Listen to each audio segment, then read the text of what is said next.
Bismillahirrahmanirrahim. Assalamualaikum warahmatullahi wabarakatuh. Alhamdulillah, salatu wassalamu ala rasulillah, la hawla wa la quwata illa billah, amma ba'du. Bapak Ibu saudara sekalian yang dirahmati Allah Subhanahu wa taala, baik yang ada di Gedung Bina Insani, Gedung C, Gedung Baru, di Gedung C, dan Bapak Ibu saudara sekalian yang ada di rumah yang ikut mendengarkan dan mengikuti acara pada pagi hari ini. Alhamdulillah, dengan izin Allah kita bisa silaturahim dalam keadaan sehat walafiat. Mudah-mudahan pertemuan kita diberkahi Allah Subhanahu wa taala. Amin ya rabbal alamin. Selanjutnya salat salam kita sampaikan pada Rasulullah Muhammad sallallahu alaihi wasallam. Bapak Ibu saudara sekalian yang dirahmati Allah Subhanahu wa taala, hari ini kalau menurut kalender yang terpampang sekarang tanggal 27 Rajab. Menurut kalender, tapi kemudian kemarin hasil pengamatan ternyata mundur sehari. Sehingga ada yang memerahkan Selasa, ada yang memerahkan Senin. Kalau saya sih senang dua-duanya. Ya, kalau bisa Senin Selasaan begitu ya. Itu jadi perbedaan kayak begini dinikmati aja, sesuatu yang indah buat kita. Ya boleh ini disebut tanggal 27 Rajab menurut kalender yang ada pada kita, atau disebut tanggal 26 juga tidak ada masalah. Yang penting sekarang itu tanggal merah itu aja lah. Nah, menurut saya penting itu ya. Lebih penting bahas itu daripada yang perbedaan itu. Nah, Bapak Ibu saudara sekalian yang dirahmati Allah Subhanahu wa taala, yang kedua kita bersyukur kepada Allah karena pemerintah masih memerahkan tanggal-tanggal tertentu, khususnya pada momen-momen dalam kalender Hijriah. Sebab jika pemerintah tidak memerahkannya, ya, saya kok menduga, khawatir, bahkan agak sedikit dugaan kuatnya umat Islam nggak ngerti sekarang ini tanggal berapa. Jangan tanggal berapa, bulan apa malah nggak ngerti. Iya, padahal amalan-amalan Islam itu sebagian besarnya, kalau malau tidak seluruhnya, adalah menggunakan hitungan Hijriah. Tapi umat Islam malah tidak ngerti kalendernya sendiri. Coba Bapak Ibu sekalian, 1 Syawal itu pakainya Hijriah. Larangan puasa itu 1 Syawal itu pakai Hijriah. Perintah puasa Ramadan nanti pelaksanaannya juga pakai kalender Hijriah.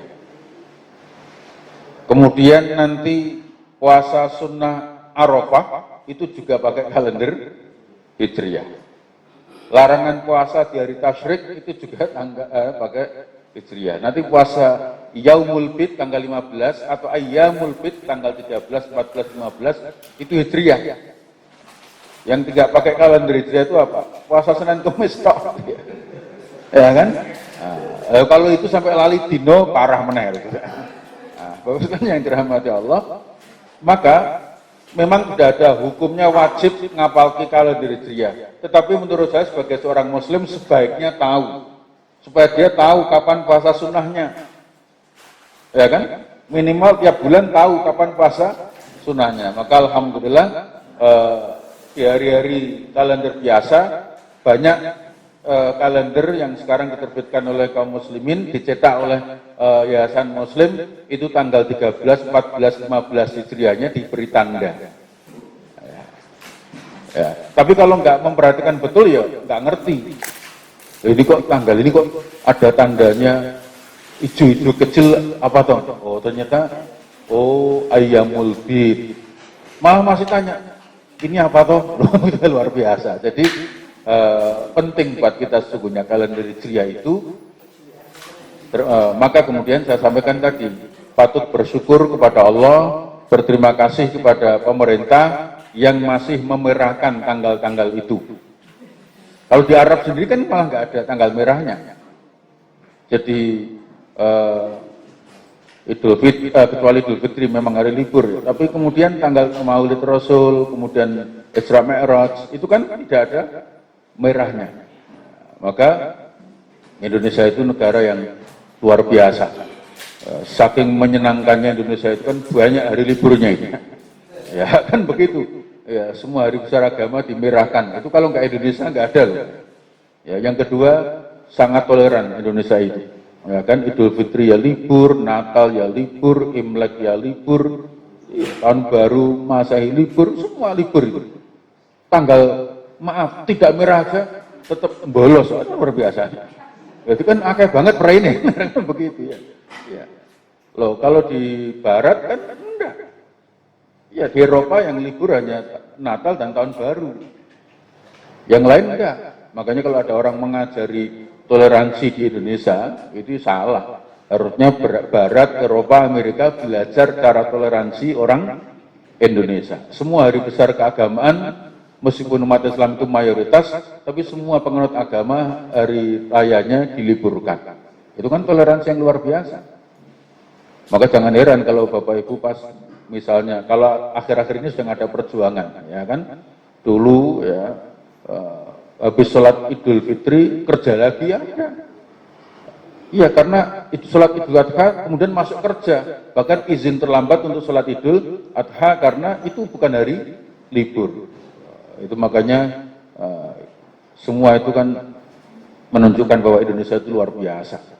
Orangnya ramah, toleran. Maka kalau ada ngomong umat Islam intoleran itu ya, yang ngomong itu ya kemudian perlu diperiksakan gitu ya. Iya, diperiksakan akal dan pikirannya. Ya, Indonesia sudah sangat luar biasa. Subur, tanahnya juga subur. Ya, ini sekedar pengantar dulu ya, sambil nunggu yang rawuh belakangan. Ya kan begitu. Kita itu kan, orang Indonesia itu kan hobinya menghormati orang lain. Ya kan? Coba acara mau dimulai jam 8. Kemudian banyak yang terlambat. Iya, yang dihukum itu yang paling datang paling awal. Disuruh nunggu, luar biasa kan itu. Nah, iya kan ya. Nah, yang terlambat malah mari kita hormati, kita tunggu. Lo menunggu Pak. Jadi saking tolerannya orang Indonesia, iya. Sama, guru juga begitu. Sekolah, kemudian muridnya 40, yang berangkat 10, yang 30 pada nggak berangkat. Maaf, terus gurunya marah. Yang dimarahi siapa? Sing 10, luar biasa kan. Mulanya wah bolos bae kan. Melu ora melu diseneni kira-kira begitu ya. Oh itu aneh kita itu ya. Tapi itulah luar biasa, saking Indonesia saking baiknya. Belum lagi tanahnya, oh suburnya luar biasa. Tadi sore itu saya lihat dangak begitu, bisa, ya Allah, alhamdulillah, masya Allah, tabarakallah. Kenapa? Karena saking suburnya di Indonesia, kita makan rambutan, bijinya kita lempar tumbuh, tidak ditanam loh Pak. Dilempar tumbuh. Loh, kalau lemparnya di kebun, tumbuh luar biasa. Tuncalke ndur gendeng Pak ya. Rukul Pak ya. Iya, tadi itu saya lihat di gendeng loh, rukul Pak luar biasa ini. Saking suburnya Indonesia itu makanya ya makanya ada yang nyebut secuil surga di muka bumi itu bernama Indonesia. Ngelilir jam piro metu golek mangan ono Pak luar biasa. Ya Indonesia itu lengkap, kabeh-kabehane ada. Ranti garasi ya tuku mobil, Indonesia kan ya iso parkir sak nggon-nggon itu Indonesia, pokoknya nyenengke lah Indonesia itu. Termasuk dalamnya ini Bapak Ibu sekalian tentang hari libur nasional, dan hari ini kita libur di Isra dan Mi'raj Rasulullah Muhammad SAW. Maka tidak perlu dibahas libur bid'ah apa enggak gitu ya. Ya kan, kalau saya surah bid'ah rapopo sepenting berai ya. Iya kalau 27 hari libur kan gitu kan, yang penting liburnya itu. Nah Bapak Ibu Saudara sekalian yang dirahmati Allah, ya maksud saya jangan gampang menghakimi, menghukumi. Ya kita perlu melihat konteksnya. Betapa Ya, meskipun zaman Nabi nggak ada, tapi ini adalah sesuatu yang indah buat bangsa kita, umat Islam Indonesia. Sekali lagi, kalau kemudian tanggal ini tidak dimerahkan oleh pemerintah, sangat bisa jadi banyak umat Islam tidak tahu kalau ini tanggal 27 Rajab. Nah, begitu cara posisi kita itu melihatnya begitu, sehingga akan kemudian memandang dengan kacamata kebaikan. Oke, Bapak Ibu Saudara sekalian, karena hari ini libur nasional Isra dan Mi'raj Rasulullah Shallallahu Alaihi Wasallam, maka kemudian Bina Insani menyelenggarakan ngaji bersama yang rencananya offline total, tapi karena buka Zoom akhirnya ya milih nang omah wae. Nah, kan gitu ya. Ini memang secara psikis mempengaruhi. Ya, besok pengajian ada Zoomnya ndak? Ngono ki mesti takone sekarang ini. Ada, ya wis tak nang omah wae gitu toh. Iya. Itu maka kemudian saya sudah begitu mengajar kan sekarang kan blended ya, offline-nya jalan, online-nya harus jalan karena memfasilitasi yang masih sakit.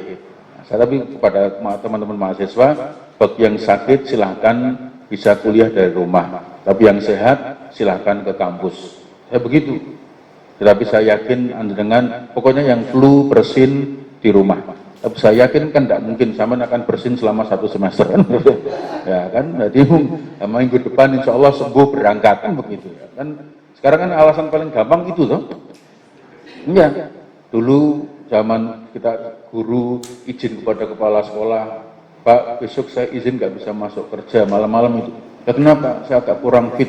Tapi masih kuat Pak? Masih Pak. Ya mangkat belah kan begitu ya. Kalau dulu kan begitu ya. Berangkat aja, masih banyak pekerjaan yang sudah selesaikan. Hari ini enggak. Ustaz, saya besok izin. Lalu apa? Harus libur-libur. Nah, langsung begitu ya. Izin langsung keluaran, hanya bersin itu izin keluar. Nah, itu ada hikmahnya lah, pokoknya ada baiknya.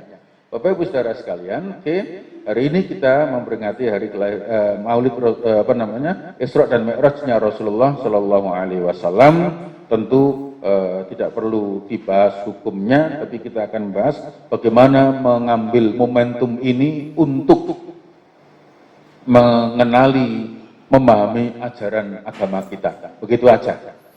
Jadi mindsetnya begitu. Ini libur apa? Isra Mi'raj. Nah, tidak usah dibahas hukum dan sebagainya. Cukup ini ambil momentum libur digunakan untuk mengingat kembali, maka kita mengadakan kajian. Nah, begitu aja.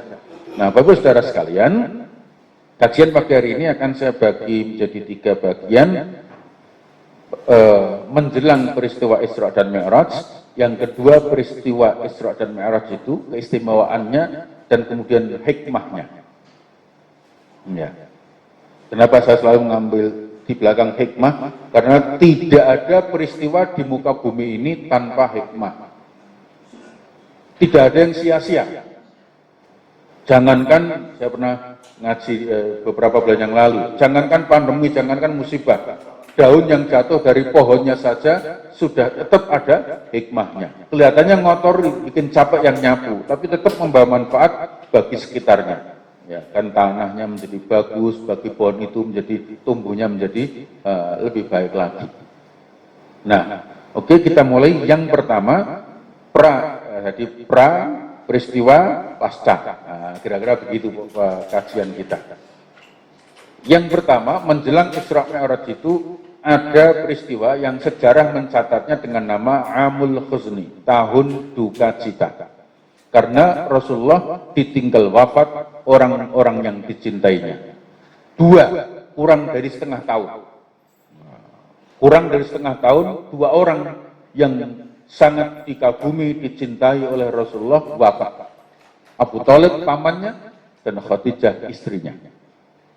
Saya ingin bahas yang Khadijah saja karena waktu pembahasan supaya cukup. Rasulullah Shallallahu Alaihi Wasallam ditinggal wafat istri yang sangat dicintainya, yang bernama Khadijah radhiyallahu anha. Ya, saya sebut yang sangat dicintainya karena nanti fakta sejarah menunjukkan seperti itu sehingga kita berkesimpulan seperti itu. Ya, nanti pada saatnya ketika bersama Aisyah, Rasulullah itu masih sok-sok menyebut nama Khadijah. Ya. Jadi Khadijah wafat, Rasulullah berduka. Kalau gampangnya ya sebut nangis lah. Ya, duka itu kan ekspresi paling gampang adalah nangis. Nangis itu ekspresi duka. Gak ada orang duka ekspresinya ketawa tiwi. Itu masuk angin kan berarti. Iya, berduka, menggambarkan duka itu yang paling gampang menangis.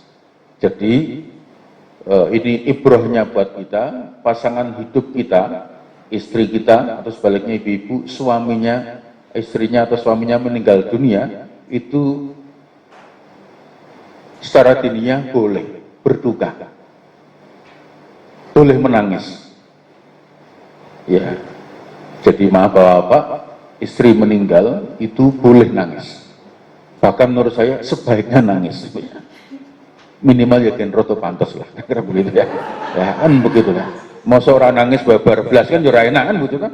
Nah, Bapak Ibu yang dirahmati Allah, makanya kalau maaf istri atau meninggal, ada orang takziah, ibu atau bapak ikut bela sungkawa ya, istri terima, iya terima kasih, mohon doanya, ngono wae. Ya, kalau perlu nangis kan begitu. Ya jangan bapak ikut berduka cita pak, santai wae bro. Tidak boleh begitu ya. Biasa aja, biasa tenang aja, tidak boleh begitu. Di sawang wong ora nyaman, nah kira-kira begitu. Ya berduka, ya hanya kemudian secara mencatat dukanya Rasulullah itu duka yang sangat cukup dalam karena tahunnya pun sampai disebut dengan tahun duka cita. Nah, Rasulullah Shallallahu Alaihi Wasallam begitu amat sangat cintanya kepada Khadijah radhiyallahu anha. Itu bisa dilihat yang pertama. Nanti kan Rasul pernah bercerita kepada Khadijah, kepada Aisyah. Ya Aisyah, dulu zamannya Khadijah, itu Aisyah nggak berkenan. Ini juga catatan penting, ya, bahwa istri itu gampang cemburu. Bahkan kepada yang sudah wafat pun wanita itu bisa cemburu. Kalau kemudian kita sebut-sebut terus itu. Ya. Bapak Ibu saudara sekalian, Rasulullah itu pertama kali menikah dengan Khadijah di usia 25 tahun. Ketika Khadijah wafat, Rasulullah itu usianya 51 atau menjelang 52 tahun. Sehingga kalau dihitung Rasulullah itu 26 tahun bersama Khadijah. Dan beliau adalah satu-satunya istri Rasulullah. Loh katanya Rasulullah istrinya tidak satu. Iya, Rasulullah itu betul menikah lagi selain dengan Khadijah, tapi setelah Khadijah wafat. Jadi istri Rasulullah itu satu, hidup bersama Khadijah sampai Khadijah wafat. Nabi itu baru menikah lagi setelah Khadijah wafat. Jadi kalau kemudian Bapak mau meniru Rasulullah, pengen menikah lagi, maka ya sebaiknya nunggu. Kira-kira begitu ya. Ya, tapi problemnya kan kadang-kadang nggak begitu kan begitu ya. Nah, Bapak Ibu saudara sekalian, maaf ya, masalahnya kadang-kadang kita itu aneh. Laki-laki itu sholat jamaah, ora tertib, subuhan terlambat, puasa sunnah jarang-jarang, itu kan sunnah Rasul semua. Nggak diamalkan, tetapi begitu menikah lagi alasannya sunnah Rasul. Nah, ini kan yang perlu diluruskan kan begitu. Kalau boleh, ya boleh. Tapi kalau mengatasnamakan sunnah Rasul, perbaiki dulu diri kita. Nah, kira-kira begitu. Nah, 26 tahun Rasulullah bersama Khadijah radhiyallahu anha, luar biasa. Karena ternyata Khadijah itu adalah wanita pertama, manusia pertama yang beriman kepada Rasulullah sebelum yang lain. Ini menjadi catatan kembali bahwa Rasulullah itu seberat apapun perjuangannya di luar, tantangannya dahsyat, menghadapi berbagai tekanan, tapi setiap pulang ada yang menghiburnya, ada yang menyejukkan hatinya, sehingga kemudian kuat. Ini cara kita bicara secara insaniahnya. Iya, bahwa beliau di backup oleh Allah dan para malaikat, iya. Tapi secara manusia, beliau itu pulang selalu ada yang memotivasinya, menyemangatinya, menghiburnya, karena di rumah ada seorang wanita yang luar biasa. Maka sejarah hampir memberikan catatan penting buat kita, tidak ada laki-laki hebat kecuali di belakangnya. Kalau bukan ibunya yang hebat mendidiknya, pasti istrinya yang hebat mendukungnya. Ngono tok kuwi. Iya, boleh dilihat sejarah. Nabi Lut alaihissalam dakwahnya bermasalah dalam tanda petik itu karena istrinya tidak mendukungnya.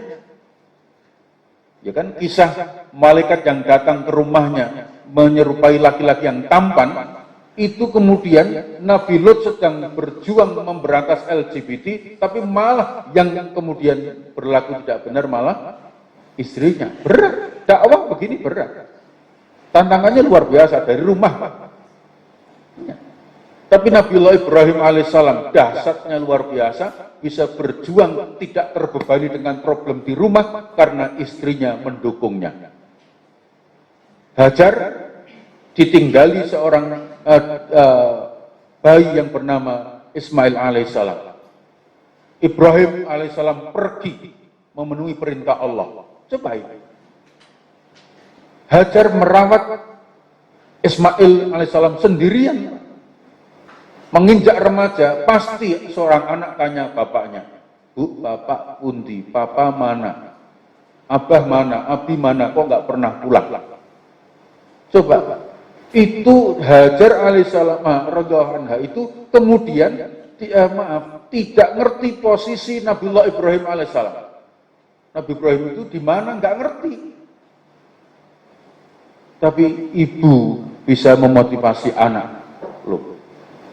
Kalau orang sekarang gambarannya kira-kira Nabi Ibrahim itu kan ditelepon nggak nyambung, di SMS nggak masuk, di WA centang satu, ya, nggak ngerti posisinya di mana. Tapi ibunda Hajar sanggup menjelaskan kepada putranya yang membuat putranya bangga dengan seorang ayah.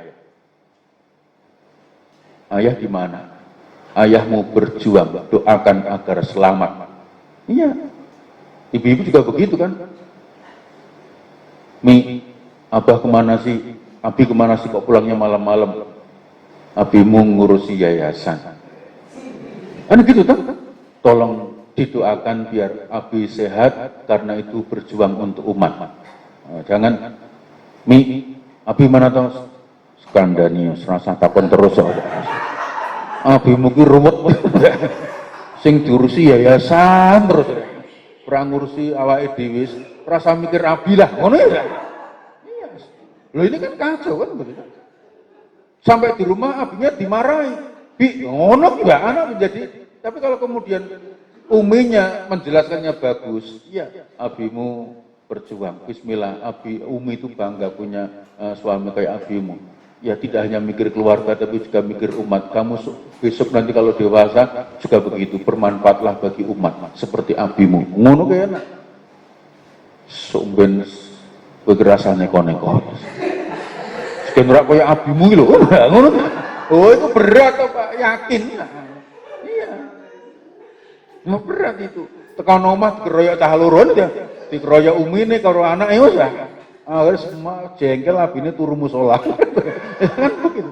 Iya, begitu. Dukungan itu penting. Iya, dukungan itu penting, Bapak Ibu sekalian. Iya. Oh, kok persis gitu begini ya? Loh, wah ini masalah ini. Harus ada diruqyah ini kan. Kalau istrinya begini diruqyah, Pak. Iya, demikian juga sebaliknya.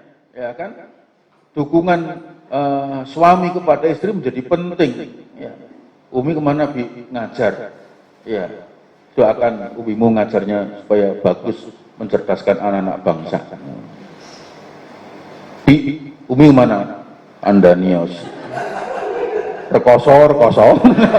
Ngono ya berat begitu. Wis mulang ora jelas ngono kan. Membuat maaf anak-anak semakin enggak nyaman. Somben ojo dadi guru kowe ngono. Iya berat itu. Akan berat. Kalau ibunya bisa menjelaskan, meskipun umimu atau abimu gajinya enggak seberapa, tapi yang penting berkah. Yang penting nanti kamu bisa kuliah, bisa ini, karena berkah itu tidak harus berarti berlimpah, tapi kecukupan dan membawa kebaikan. Loh, kalau bisa menjelaskan begitu, anak-anak menjadi luar biasa. Nabi Musa alaihissalam itu siapa yang menyusui? Ibunya sendiri di kandang macan di kerajaannya Fir'aun. Jadi jangan dibayangkan ibunya Musa membuang bayinya, enggak. Atas ilham dari Allah masukkan ke dalam keranjang bayi, dilepas, enggak, diikuti Pak, diikuti putranya, karena itu naluri seorang ibu, ya kan? Sampai ketika ditemukan Asia, istrinya Fir'aun, itu kan kemudian bayi yang bernama Musa itu kan disusui siapapun enggak mau. Ibunya masuk ke sana menawarkan diri untuk menyusui, akhirnya yang menyusui ibunya sendiri, luar biasa. Istrinya Fir'aun, wah dahsyat juga. Berani menghadapi laki-laki yang kejamnya luar biasa itu. Coba, Fir'aun itu Bapak Ibu, prajuritnya takut semua. Enggak ada yang berani. Jangankan prajurit, jenderalnya itu kalau menghadapi Fir'aun, mundur Pak. Tapi sehebat-hebatnya Fir'aun kalah dengan istrinya. Ketika semua mau disembelih, semua bayi termasuk Musa alaihissalam ini, tantang sama Asia. Ini yang menemukan saya, yang merawat saya, jangan macam-macam dengan bayi ini. Mundur Fir'aun itu. Buagah, buala, tapi begitu menghadapi istrinya, kalah. Makanya kalau di rumah, ada laki-laki perkasa di luar, buagah, buala, tekan omah kok kalah dengan istrinya, kelihatannya turunan Fir'aun. Kira-kira kan begitu lah. Iya, wah, makanya, wah, ibu-ibu jangan sabatin, oh berarti suamiku Fir'aun. Enggak begitu ya. Enggak, itu kan konteksnya Asia melawan kebatilan suaminya, gitu loh. Ya berarti ibu-ibu boleh dalam tanda petik melawan suami kalau kemudian suaminya seperti Fir'aun, kan kira-kira begitu. Iya, tapi kan suami kita sudah baik-baik, masa akan diperlakukan seperti Fir'aun kan ya? Enggak. Nah Bapak Ibu Saudara sekalian, yang dirahmati Allah, baik yang di ruangan maupun yang ada di rumah, kita semua catat, termasuk nanti kita akan kenal namanya Umar bin Abdul Aziz, seorang khalifah yang 2 tahun berkuasa, tapi kemudian bisa memakmurkan rakyatnya. Ketika anaknya menghadap, Abi, ayah, saya mau bicara sebentar. Anaknya, sang khalifah bertanya, kamu mau bicara soal apa? Negara atau pribadi? Kenapa sang ayah bertanya begitu? Karena ini putra mahkota. Kan begitu, anaknya kan putra mahkota, penggantinya, maka ditanya, mau bicara tentang pribadi atau soal negara? Pribadi ayah. Kalau soal pribadi sebentar, listriknya tak matikan dulu. Iya, saya matikan dulu. Kenapa dimatikan? Supaya kita tidak bicara pribadi menggunakan fasilitas negara. Loh, kayak begitu, itu kan anak itu lapor ibunya. Bu, saya mau bicara sama ayah malah listriknya dimatikan. Ibunya, istrinya Umar bin Abdul Aziz mendukung. Nah, bantu ayahmu agar menjaga amanah dengan baik. Wanita dahsyat, istri yang luar biasa, ibu yang hebat. Loh kalau enggak, Bu, aku mau pinjam mobil kantornya Abah Rain tua. Wandani ayahmu, kurang manfaatnya, kurang efek belas. Mulanya sesuk nak menyileh, aja ngomong bapakmu, gowono, aku bapakmu nesu tak tataane. Loh ngono ya, tambah ruwet meneh kan begitu. Iya, kok meneh terus kon ngeterke anake nganggo mobil kantor ngono ya. Tambah nggak sehat lagi kan begitu kan?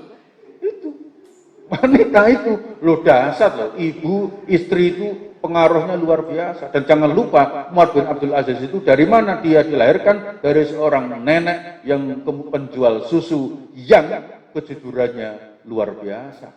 Ya kan? Umar bin Khattab lagi sidak, maka Umar bin Abdul Aziz kan disebut Umar kedua kan? Karena ketika Umar bin Khattab itu bersidak malam hari, jalan-jalan tengah malam, mendengar dialog penjual susu dengan kawannya. Wis air susunya tambahi air biasa aja, susu ontanya biar jadi banyak. Enggak boleh, saya jualan susu onta bukan susu campur air. Enggak apa-apa, enggak ada yang ngerti. Nanti Umar paling sudah tidur. Karena khalifah itu kan ditakuti karena ketegasannya. Umar bin Khattab paling sudah tidur, nggak akan ada yang tahu. Jawabannya Umar bin Khattab mungkin tidur, Umar bin Khattab mungkin tidak tahu, tapi Tuhannya Umar tidak pernah tidur. Itu yang mendengar langsung Umar bin Khattab mendengar dialog begitu, pulang, nak pengen nikah, ayo tak dudoi, ada wanita terbaik. Dinikahkan, seorang khalifah menikahkan putrinya, anak laki-lakinya dengan seorang wanita itu. Akhirnya nanti sejarah mencatat keturunannya bernama Umar bin Abdul Aziz. Laki-laki wanita, istri ibu luar biasa dahsyatnya. Rasulullah SAW ditinggal wafat orang yang sangat dicintainya bernama Khadijah yang ibu yang baik, istri yang luar biasa. Ya. Fatimah, Ruqayyah, Ummu Kulsum, Zainab, putri-putri Nabi itu kan dari beliau. Iya. Rasulullah itu kan putrinya yang sampai dewasa itu kan di situ itu dari Ibunda Khadijah. Iya, Rasulullah punya putra dari Mariatul Qibtiyah, tapi kemudian wafat masih di masa kanak-kanak. Nah, Bapak Ibu saudara sekalian yang dirahmati Allah, Khadijah adalah wanita pertama yang beriman. Ketika mendapatkan wahyu, Rasulullah kundur, gemeter, bergetar dirinya, Khadijah menyelimutinya. Tidak banyak pertanyaan. Ini kecerdasan emosi. Seorang suami pulang kok tanpa ada masalah, istri yang hebat, yang kecerdasan emosinya matang, dia tidak banyak bertanya. Ditenangkan suaminya. Iya. Jadi kalau suami pulang kok kelihatannya ada lusuh kusut pikirannya, jangan disecar dengan pertanyaan. Ditenangkan, dibuatkan minum. Dan maaf, ibu-ibu, Khadijah itu kaya raya, konglomerat. Tapi urusan suami ditangani sendiri, tidak perintah pembantu. Pembantunya banyak. Iya. Kalau perintah bisa, Mbak, Bapak bikinkan minum, siap. Antarkan kamarnya, siap. Temani sisan, siap. Kan kacau kan begitu toh. Loh ya, suami sakit yang minumkan, yang menyuapi pembantu, yang menyiapkan makanan pembantu, yang meminumkan obat pembantu, nggak sehat. Sampai tanya, loh, kok yang ngurusi kamu terus, ibunya kemana? Itu lagi pergi dengan bapak sebelah. Wah, tambah. Meskipun itu urusan bisnis loh ya, kan betul ya? Iya, tapi akan mengganggu. Tapi kalau yang merawat istrinya langsung, ya akan menjadi sehat. Loh itu Rasulullah bersama Khadijah begitu. Singkat cerita, setelah tenang baru diajak berbicara Rasulullah itu. Iya, dibuatkan minum, ditenangkan, diselimuti, setelah tenang baru diajak bicara. Singkat cerita, Rasul bercerita bahwa beliau baru bertemu dengan malaikat Jibril, kemudian Khadijah melaporkannya, konsultasi kepada pamannya tentang kondisi yang dialami suaminya. Kata pamannya, kalau ceritamu seperti itu, berarti suamimu itu adalah utusan Allah. Pertimbangkan ya Khadijah. Maksudnya apa? Kalau suamimu itu utusan Allah, maka nanti kamu akan ikut dimusuhi oleh masyarakat. Bisnismu akan berantakan, usahamu yang sudah kamu rintis akan hancur-hancuran. Dan prediksi pamannya ini benar adanya.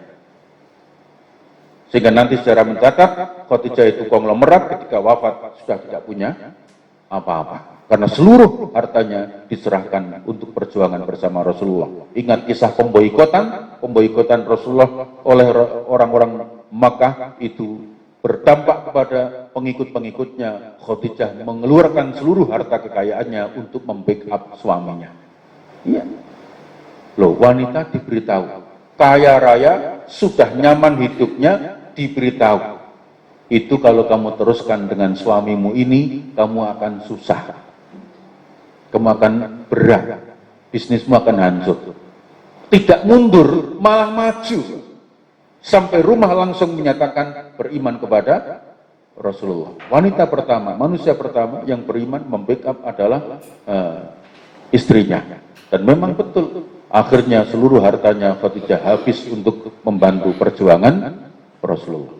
Nah, wanita seperti ini wafat, Rasulullah berduka sehingga tahun wafatnya disebut dengan tahun duka cita, sehingga Allah berikan kegembiraan dengan peristiwa Isra dan Mi'raj. Satu, bagian pertama selesai.